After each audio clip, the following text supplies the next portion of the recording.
Opening slide, graphic text, enhancing learning and skill development. Title, Session 3, Methods for Learning with Milton Tyree. Logos, Belonging Matters, talksthatmatter.net.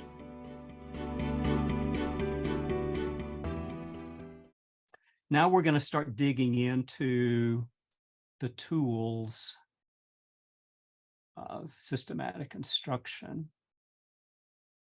And we'll do the first two of these this morning, and we'll do 4 and 5 next week. Now, 2, 3, and 4 are really the tools of systematic instruction.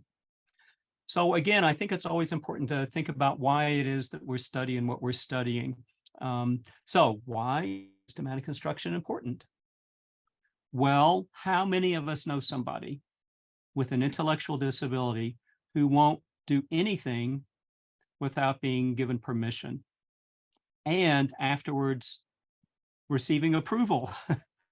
Stand in this checkout line, John. Good job, John. Now sit here. I like the way you're sitting. Open this door. Hang up your coat. Now put the dishes on the bottom rack. You're a great dishwasher. So Marc Gold helped us learn about the ways that we inadvertently make people dependent on us, perpetuating their, prompt dependency by constantly telling people what to do instead of providing information on how to make decisions. And we also make people really dependent on us by continuously praising them for things that really aren't a big deal at all. So the good news is that people can unlearn prompt dependency, and this will be a topic that we'll really launch into more next time than this time. And like we discussed earlier, in the 5 reasons competency development is important, that people really thrive on fitting levels of challenge. Yet all too often people have been trying low challenging kinds of tasks and things. So it's another reason that good instruction is important. And we know that good intentions are important, but in and of themselves, they can be useless or worse. So good instruction is important for everybody. And this is another one of the points that was raised in the comments that I didn't get to read all of, but I looked at real quickly after your last breakout group. And one of the things was about direct support people, changing a lot and not knowing how to teach. And so daggone it, is that ever true? Good instruction is important for everybody. It's important for people with intellectual disabilities, and it's also important for people who have responsibility for people with intellectual disabilities learning.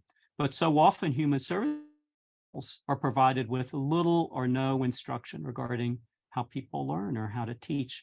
So it just is kind of a compounded form of disrespect. And you have 2 sets of people, who are victims and people who want to teach but don't know how to teach, and people who want to learn who won't be given the chance. So Marc Gold was, a real life changer in this regard. Just want to pause for a second and tell you a little bit about Marc. He was such a pioneer in the field of intellectual disability and such a radical, because he understood that people who weren't learning weren't being taught.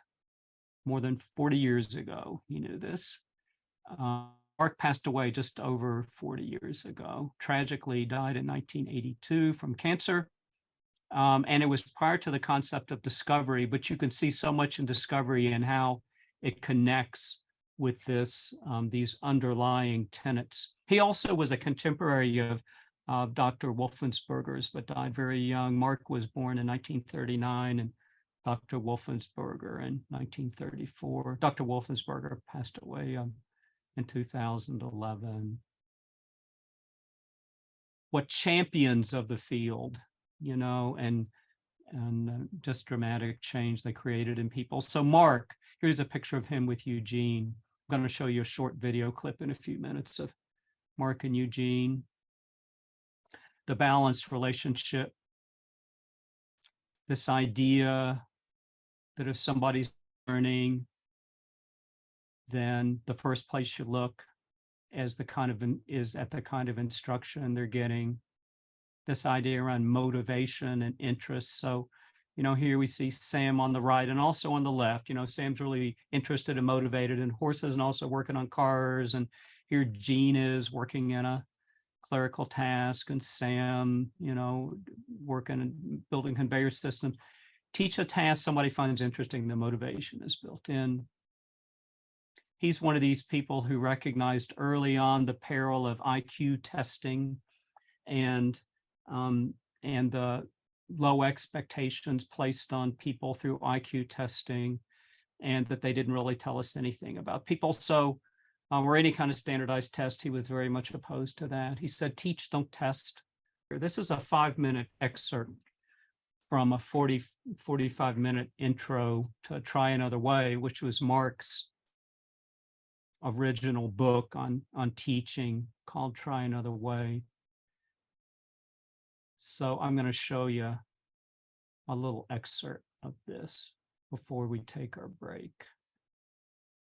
This is a bicycle brake. Since 1967, when we began this research, it has had a major impact on the development of my philosophy and on the techniques that have generated from our research. Its principal impact has been to point out the discrepancy between what people think are the capabilities of the severely handicapped, the mild and severely and profoundly retarded, and what they're really capable of doing. The hundreds of people that we've trained on this task, almost 100% of the time, have learned quickly and efficiently to do this. If they can learn to do this task which in and of itself means nothing at all, certainly many of the things that we have kept from them, complicated things to learn, we think, many of those things are things that they could learn, things that would allow them to join us as thoroughly participating members of society.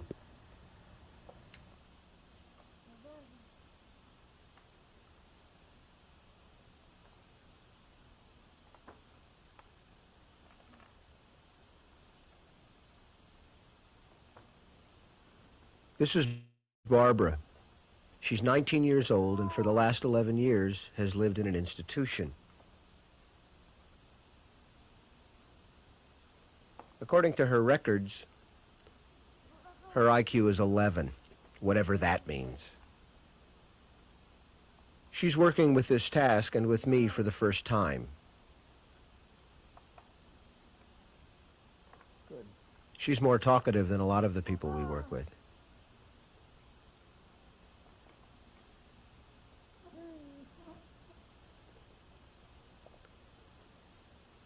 It's a pleasure to work with people like this because you can see the growth so fast. You can see changes in their dignity, in how they approach the task, how they feel about training. You listen to her complaining here, and yet her hands are cooking. The session has now been running for approximately 3 minutes. In that period of time, look at all the stuff that she's acquired. She understands my moving her hands around in position. She understands the expression, try another way. Perhaps most interesting of all, here she is 3.5 minutes into the task and there is still total attention to the task. I wouldn't be surprised if this is the longest she's ever been asked to sit somewhere and do something specific.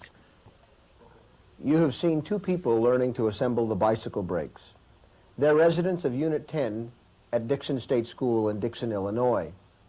Eugene required a total of 159 minutes of training in order to reach criterion, which is 6 consecutive bicycle brakes without error, without assistance. That took him 30 tries, 30 bicycle brakes. Barbara, the other person that you saw, required 327 minutes of training and reached that on her 38th trial or 38th bicycle brake. What you're going to see now is their performance after they have learned the task.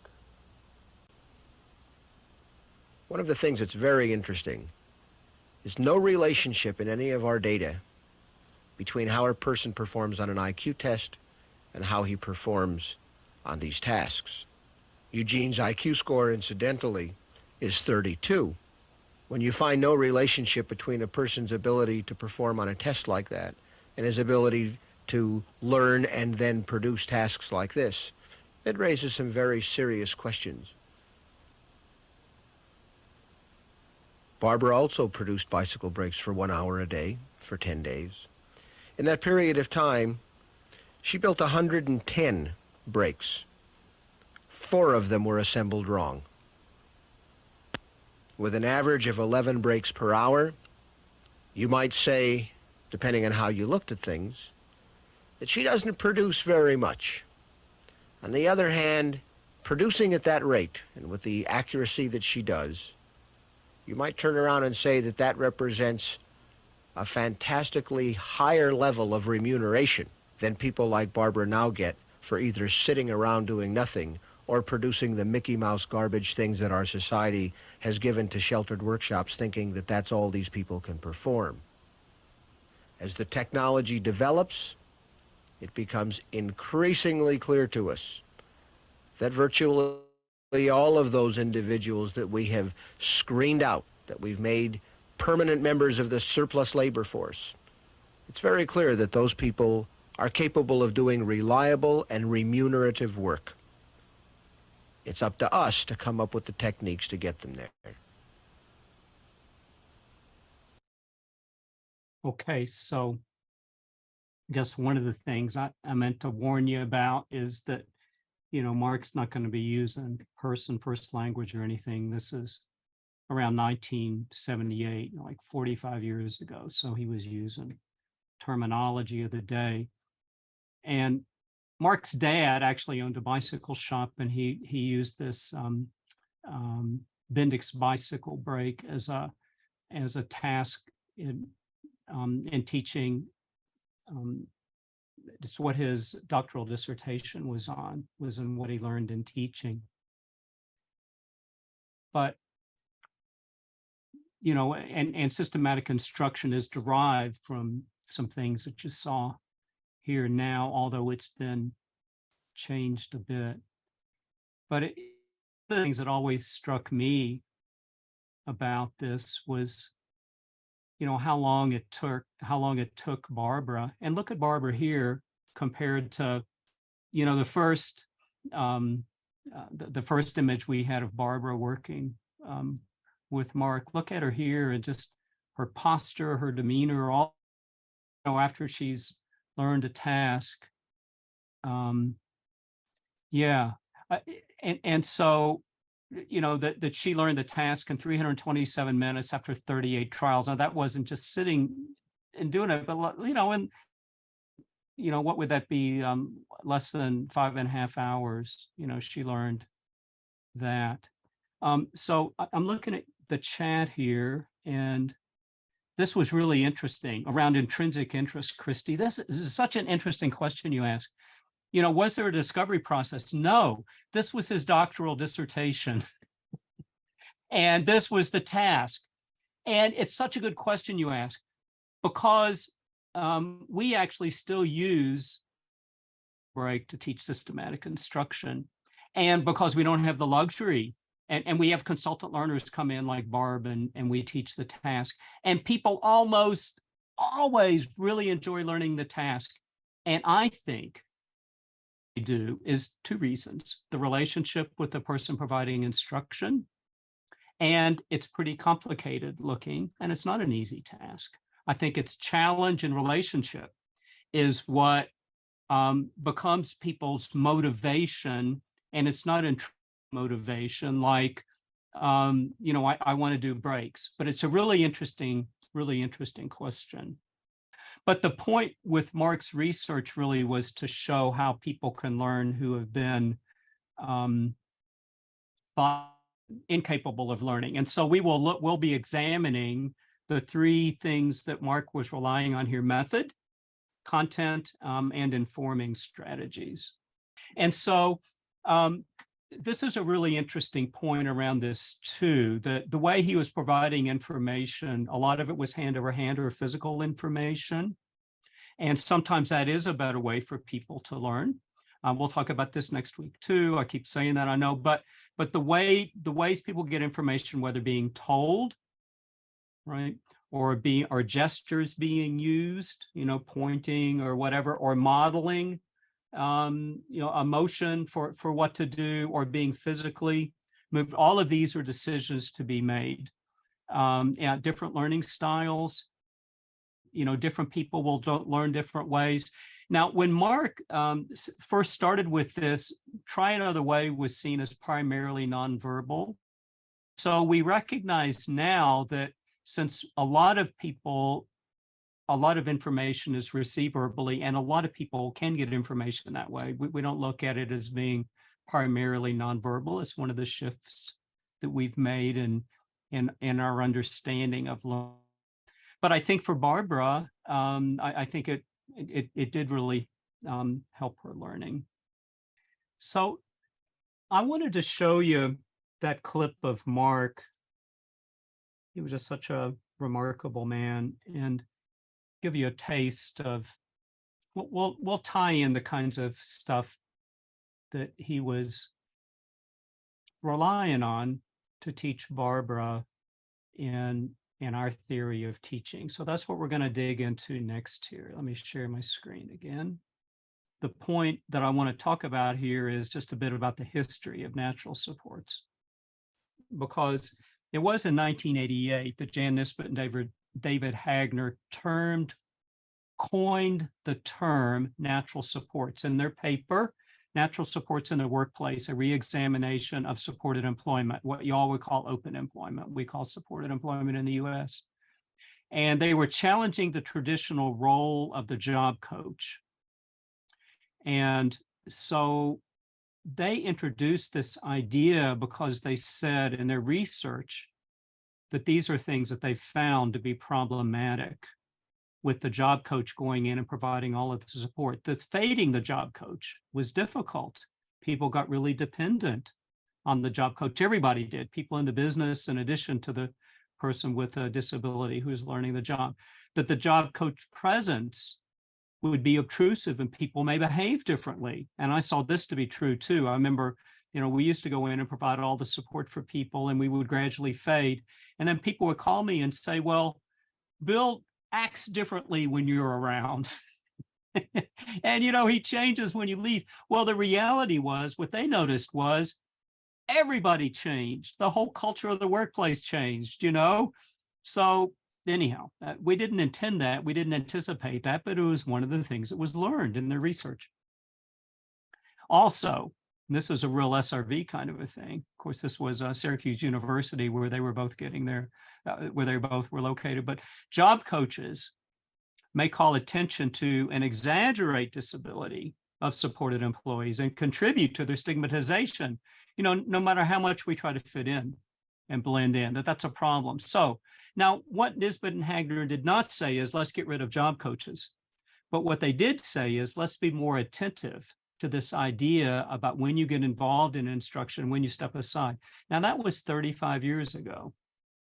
So we've learned a lot about how to do that, even better than their ideas, were in 35 years.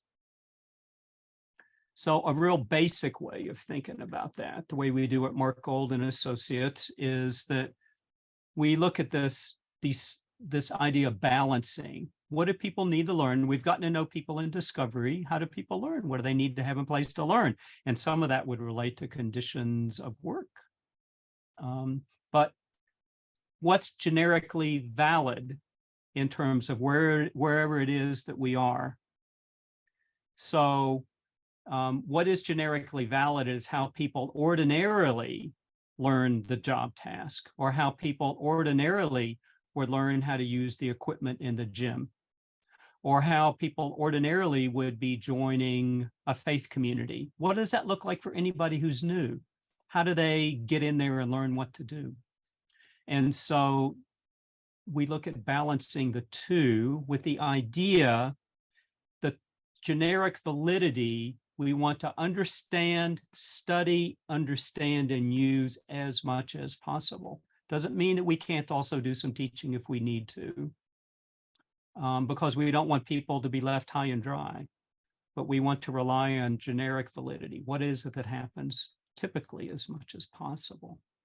So this is a work example, but we used to just take over instruction. So this was what I was talking about, a community employment. So here, Jim was hired as a dishwasher at Barristers. Jorana worked at community employment where I did, and she taught Jim, how to do everything there.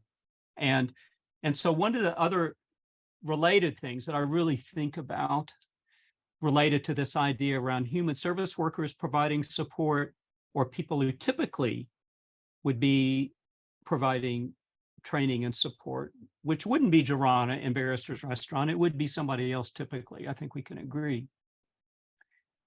One thing that I didn't appreciate really until I learned SRV theory which was 7 years after I started doing employment supports. I got really to study and learn SRV theory, is what is the predominant role of the person with a disability? Are they our client, or are they an employee, or a congregational member, or a member of the fitness center? Even if a human service person is involved, that's okay. But we want the predominant role to be the big role, not being a client of human services. So what we inadvertently did here is that we put Jim predominantly in the client role.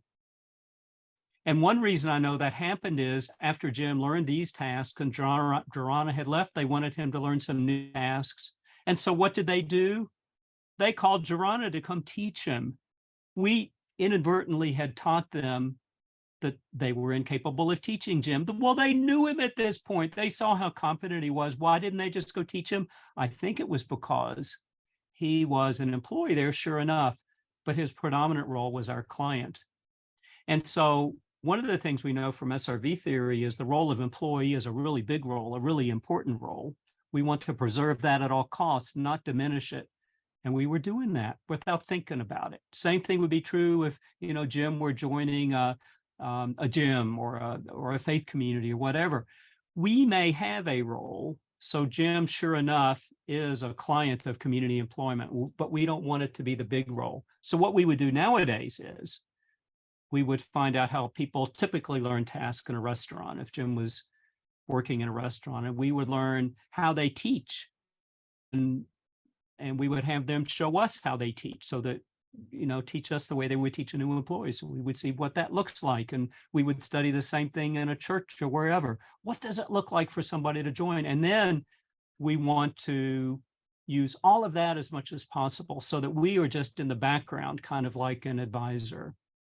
If somebody needs advice, if they don't need advice, then we're not advising. You see the difference that could make for everybody. I got to see Jan Nisbet one of the authors of this paper, do a presentation on it shortly after it was written in 1988.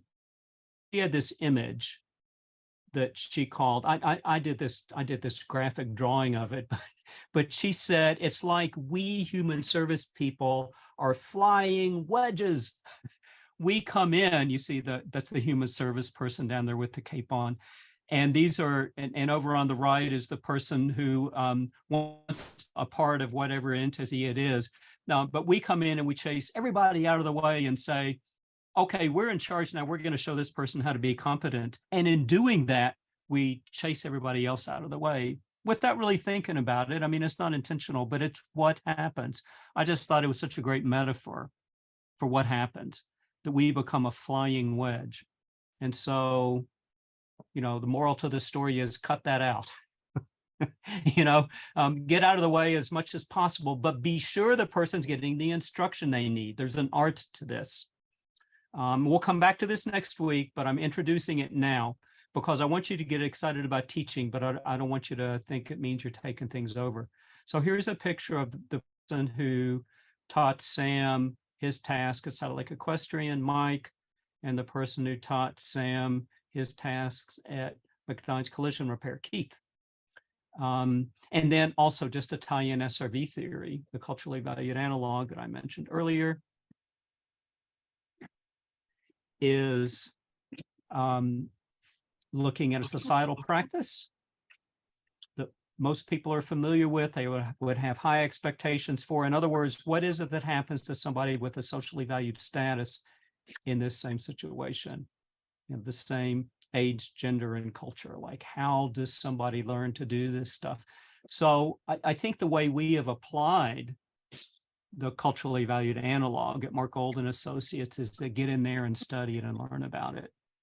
So it's like we have these two pieces of learning. The first part is discovery, where we get to learn about the person and what would be relevant. We're thinking about jobs, but outside of that, what would be something relevant for a person to do? And what would that look like? Conditions that need to be in place, and who are the other people, and what are the tasks, and all of that. And having knowing the person. And then we dive into wherever it is that the person wants to get involved and learn about what that culture looks like and how people typically get involved. So one of the things about systematic instruction is it's not around for learning everything in the world. It really is for performance tasks. Performance tasks are those that require movement and action that can be observed from the instructor. And so tasks that involve intellectual computation, memory, and those kinds of things. Not that, performance tasks require memory, obviously. We can't look in somebody's head and see what's moving. In other words, we can look at their hands or body and see what's moving, see what's changing. Those are the kinds of tasks that we're talking about here. And the very first tool of systematic instruction is method. Method is a mental image of performance of what that task looks like. Inconsistency of method represents a common reason that people have difficulty learning. Okay, so let me give you an example. A woman who came to a systematic instruction workshop I did a number of years ago in Louisville. To me, I ran into her another place, and she came up to me and she said, "Method, I've got a method story for you." And I said, "All right, well, let me hear it." And she said, well, she was working in residential services, actually group homes at that time. And she said, there's a woman living in the group home named Marie, and she was getting blamed for not knowing how to properly operate the dishwasher. And people were being really mean to her. They're saying, Marie, you're being lazy. I showed you how to do this yesterday. Pay attention. Let me show you again. And she said, she decided to research that a bit. And what she found out was that, sure enough, there were 3 different staff people who were teaching Marie 3 different methods for loading and operating the dishwasher. And so, of course, it was creating learning confusion for her and frustration for everybody. It was a problem. You see, it was a method problem. And another example I'll give you is my wife. So my wife will be, working on her Mac or something. She'll say, "How do you do this in Word? Like, how do you do this formatting thing in Word?" And even though I know better, I'll say something like, "Well, there are several ways to do it. You could do this, or you could do this." And she'll say, "Be quiet, just tell me a way to do it." And she's right. I know, Vicki. I know several ways to do it. I need to think about what would be the best Vicki way and just teach her that and be quiet about other things, because it just adds all kinds of noise to the learning, you see. So that's what we're talking about, a consistent method. So by definition, people with intellectual disabilities have some degree of difficulty learning. And so by teaching tasks in an organized, consistent manner, it makes learning easier. This is true for everybody. And embracing the way that a task is typically performed in a business, in a faith community, in a gym, in a neighborhood, helps the person fit in. And it makes it easier for everybody in that setting, natural supports, to provide assistance if needed, because it's the method that they use, you see. And providing information to the person so that they can be competent and confident increases their status in the place in the organization. holding people to a high degree of precision on correctness is just actually being respectful to them. So there are several different ways that we can think about method.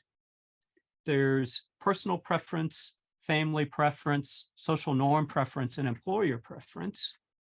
And if you look at the up and down arrows here, the up arrow represents more on individual preference, and the down arrow looks at where method is more based on particular setting and performance. Okay, so these are kind of some examples of individual preference, like who cares how you rake your leaves, you know, in your yard. You know, it's fall here. You know, our leaves are going to start coming down. And I like to rake ours, but some people mulch them, some people blow them, whatever, but they do kind of want you to get them off the yard. I guess another method of raking leaves or getting leaves off the yard is to wait till a big wind to come and blow them on your neighbors, but that wouldn't be highly valued. But anyhow, a lot of ways for raking leaves, but you would need to decide on a method and learn it, right? The same method. That's the point here. Putting on a jacket, who cares how you do that? And then personal cleanliness, you know, whether you take a shower or a bath, that kind of thing. These are personal preference kinds of things. But you see, consistent method is still important after a method has been decided. Okay, these are more like family kinds of things, like how do you fold the towels or the t-shirts like you guys are going to do shortly, or load the dishwasher, you know, can we reach an agreement? This is what this is going to look like in this household. And then that becomes the method, you see? Okay, and then there's social norm kinds of things like, and you know, different coffee shops have different cultures, like buying a cup of coffee in a coffee shop. What does that look like? It's different at Heine Brothers, where I had a coffee meeting today, than it is at Starbucks, you know? It's a little bit different. So you could learn the method for both, you know, coffee shop. So you don't just always have to go to the same coffee shop, but at that coffee shop, you would want to know that particular method. How do you check out a library book? How do you know, cash a check at a bank for people who still know what checks are, that kind of thing. So anyhow, these are, this is more in the realm of where we'll be operating, either this or the next one, you know, people who work in employment. Because it's always the employer method you start with, you know, for the same reasons. People are familiar with it, but employers are going to want things done a certain way. Answering the phone in a business, folding shirts in a department store. So here's an example of that. I'll show you a little video clip. All right, now you can talk through it too. Absolutely. We're Mountain High Outfitters, folding t-shirts, making dreams happen. Put the board down, one side over, place the sleeve in a nice pile, so it's going to be hidden on top of the board. Other side goes over. If we don't want tags to be seen, we'll tuck those away. One more nice pile for the sleeve, leaving one side out. If it was a short sleeve shirt, we wouldn't worry about the sleeve. We just tuck them all in, over, through, pat it down flat. Boom. Very nice. Very nice. Okay, and who are you? My name's Andy. And you're with? I'm with Mountain High Outfitters. Great. Yeah. Thank you. Absolutely. Right, so if you fold long sleeve t-shirts at Mountain High Outfitters, that's how you want to learn to do it. So they all look the same, right? That's going to be very important to an employer. So you would want to learn that method. You would want Andy to teach you that method using the fixture, all of that. You see, exactly the same, time and time again. Cycle constancy helps you learn, helps anybody learn to do that task. That was a colleague and friend of mine, Joy Eason Hopkins. We teach systematic construction a lot together. And you never know when she's going to pull out her phone and start filming somebody. So anyhow, that's what happened here. She lives in Georgia. All right, enough of that. One of the principles of method that we teach is what we call cycle constancy. It really, you can think of it as kind of motor memory. You do the same method again and again and again, and you just really do it without thinking about it. I mean, a lot of driving a car is that way, right? You're not always making decisions.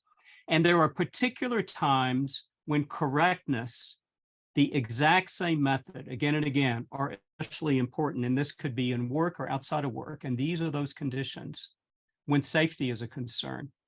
So you could think about at home, like learning to chop or slice vegetables in your own home using a knife, having a consistent method of grasping, holding, positioning the knife, grasping, holding, and positioning the vegetables builds in safety and avoids injury. Or at work, a work setting, you like if your job was sorting and positioning packages to be mailed on a conveyor, a consistent way of grasping, lifting, and positioning the packages would avoid physical injury to yourself. So safety is, if safety is important, method is really important. Productivity. You see, a lot of times people with disabilities are blamed for being too slow with things. So productivity, having a consistent method is really important around productivity. So using the employer example above, if you have a consistent method for moving and positioning and sorting packages, the efficiency of movement will increase productivity. And you can bet has studied that. The same thing at home, slicing vegetables, like in terms of slicing and getting stuff ready for dinner, whatever. Production may not be as important as on a job, but it's still, efficiency is going to be important in anything you're doing. Perhaps somebody else is waiting on the sliced vegetables to prepare a dish or something. So safety and productivity and precision is the next item, that we want to see, like slicing vegetables. They'll be more aesthetically pleasing to look at, in terms of presentation of the meal or whatever, if everything is precise, is sliced very precisely. And if you're working in a package sorting operation, if packages aren't sorted precisely, the package gets to the wrong person, and that is a problem. So precision along to productivity and safety. And then the person teaching the task performs the task using the same method. So this gets into the idea of whatever the task is and whatever setting the task is happening, other people know the method. And so they will be, that will be the method that they can teach. And so that's another reason it's important. All right, so let's move into content. This is the other area that I want to be sure we cover today. And we have just enough time to do that. Content involves basically stopping the method, breaking the method into teachable steps. This was one of the real hallmarks of systematic instruction. This is an article from Business Week around work tasks that was published in 1978. And it was about Marc Gold and Associates and Try Another Way. And it was describing, this is a pull quote here, describing a revolutionary teaching technology where people considered unteachable and unemployable are now making electronic circuit boards, running power saws and operating sewing machines and holding clerical jobs. And so the real, method was foundational here. But breaking the method into teachable steps was one of the things that Marc taught us was essential to people's learning. And remember this picture we had earlier of Shelley. So this was one of the things that was important there. Now I'm going to show you a little piece of history. We've done some rethinking on content since Marc made this clip. But it makes so many points so nicely. And I just love watching Marc, and I think you probably will like this too. So it's a little 2-minute clip from the content film on Try Another Way. Let's take a different look at the idea of teachable components. Remember, teachable is really a decision that must be made by the person doing the task analysis. How far a task is broken down is something that we have rules to help with, but our system at this point in time, and probably for a long time to come, will not be able to spell out a way that this can be decided without some interaction between the rules and the judgment of the person using those rules. Let's take this task. This is an electronic printed circuit board. I've asked a couple of people here, I'd like you to meet Julie and Vicki. I've asked them to help me to demonstrate some of the things that we're discussing here. The problem here is to correctly assemble the circuit board. Okay, let's start with Vicki. Make this one like this one. For Vicki, we might call each part a step because she acquired the task that way. For Julie, each of these components, which were considered whole steps for Vicki, have to be subdivided. We have reach for the part, reposition it in the fingers, match it, find the two holes in the other board, bring the component to where the holes are, insert it, and then return the hands to the next part. We have a content task analysis for one person that consists of a 12-step operation. For another person, it's an 84-step operation, but it's the same operation. What's the difference between the two people? It's not in whether or not they can do it. Our assumption is, of course they can do it. The difference is in the size of the units of information that we are presenting for them to learn. That doesn't mean finding simple things for Julie to do and complex things for Vicki. It is finding simple ways for Julie to learn the complex things that Vicki learns easily. When they're finished, there is no difference between the two on this task. All right, a little snapshot from Marc around content and a 1978 understanding of content. Closing slide graphic text, with thanks to Milton Tyree. Produced by Belonging Matters. Belonging Matters makes every effort to provide accurate and up-to-date material. However, information is subject to change and our material is for reference only. This video was produced on the land of the Wurundjeri people of the Kulin Nation. This video was made possible with the support of an information and capacity building grant through the Department of Social Services.